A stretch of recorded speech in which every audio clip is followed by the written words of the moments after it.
Shaolin White Crane Kung-Fu offers a rare and unique approach to training, one that teaches not only the grace and beauty of the crane, but its strategic evasiveness and subtle methods of manifesting power as well.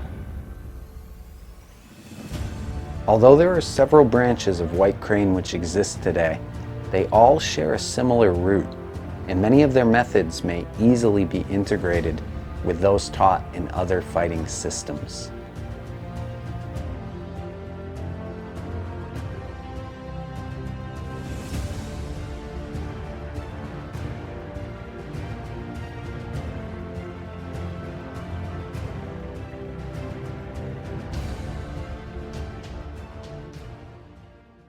Tonight we're going to be talking about and working on some White Crane Kung-Fu. In particular, we'll be working on Southern Shaolin White Crane Kung-Fu. So before we dive in and really get started with the training, I want to quickly discuss the different systems or branches which exist. So there's 4 major branches of Southern White Crane that you should be familiar with. The first is known as Ancestor Crane. Now it's also called Sleeping Crane. And it gets the name Sleeping Crane because the crane doesn't typically initiate attack. Remember, the crane isn't going to rely on its muscular strength to dominate its opponent. So it's typically going to wait for its opponent to initiate attack. That's where the name sleeping comes from. Now, once the opponent does initiate attack, the crane uses certain evasive strategies, some of which we're going to work on tonight. And it uses those strategies to turn defense into an opportunity to counterattack the opponent. Okay, so that's where the name sleeping comes from. Ancestor Crane, also known as Sleeping Crane, also known as shaking or sometimes trembling crane. And to better understand what we're talking about here, or where this name comes from, think of a dog when it gets wet, shaking water off of its body. It's that sort of shaking that is one of the fundamental, very important methods of manifesting power that's taught in White Crane systems. So that's the first system, Ancestor Crane, also known as sleeping or shaking or trembling crane. The next system is called feeding crane. And these first 2 systems are actually systems that I have direct experience with, direct training in. And I can tell you that these 2 systems, although there are differences, these 2 branches certainly share a similar root.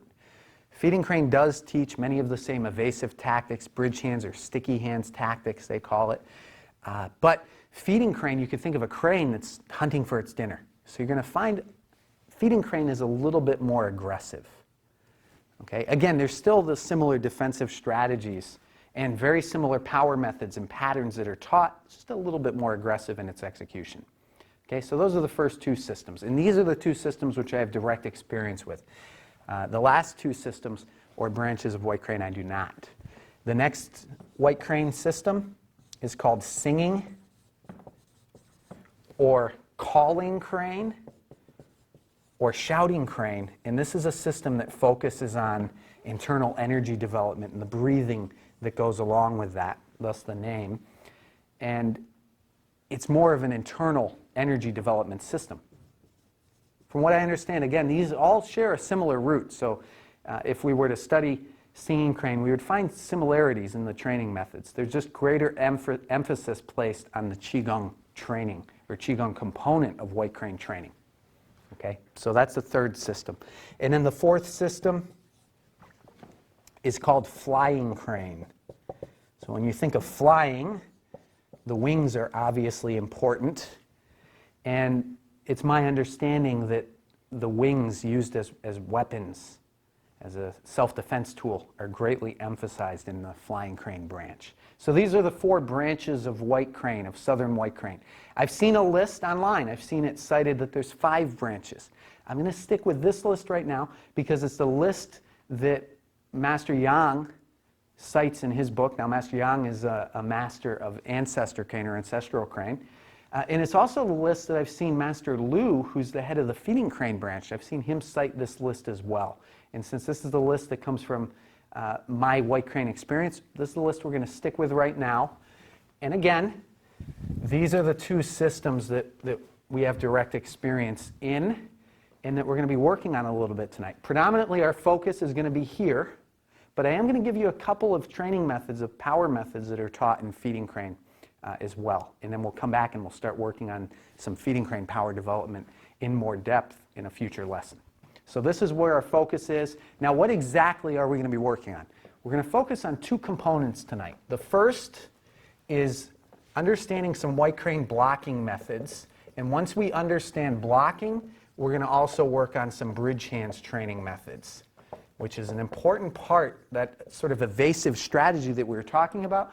Bridge hands is an important element in that. The crane may avoid attack, but then it tries to create a bridge that it can use to foul the opponent in to counterattack. So that's the first component that we're going to work on. And then the second element of training that we're going to focus on tonight, one of my favorite training or areas of training, and that's power development or power training. And now again, the crane doesn't rely on muscular strength. We talked about that. So we're going to be learning some subtle methods of manifesting power. And these are methods that, although they're more specific to white crane systems, they can be integrated with other power development and power manifestation methods. So these are going to be our two areas of focus. That's quite a bit of material that we're going to be covering. So let's get started. Thanks for watching this video. Now, this video is a part of a larger course that we've put together on some of the fundamental training methods of White Crane Kung Fu. And if that interests you, I invite you to go to taigonkarate.com/whitecranebasics, where you can learn more.